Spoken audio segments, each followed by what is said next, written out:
guys, it's Cece here, and in today's video I'm going to teach you how to make the macadamia knot.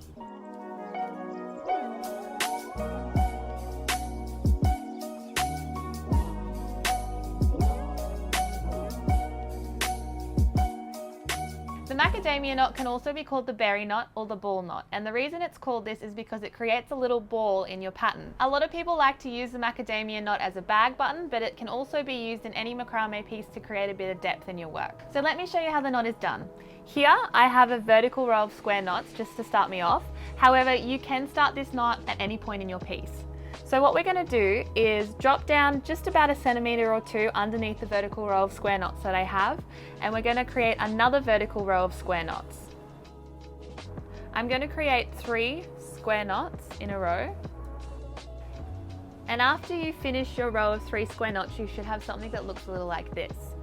Now what we're going to do is we're going to take the inside filler cords from our square knots, and we're going to get the ends and feed them through the gap that we've created here. So we're going to pop those ends through, and then we're going to pull on those ends so that the knot spirals up and around like so. So now you should end up with something that looks a little like this. Now to secure that all in place, what you need to do is take your 4 cords and again create another square knot. So we're going to use those 2 outside working cords and the same inside filler cords and create a square knot that sits underneath the macadamia knot.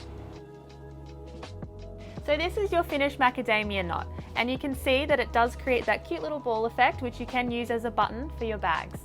Now the macadamia knot is just one of many decorative knots that you can use in your macrame projects, and I have created a downloadable PDF guide called the Macrame Decorative Knots Bible. Now this is a free download and I'll include the link in the description below, so make sure you check that one out.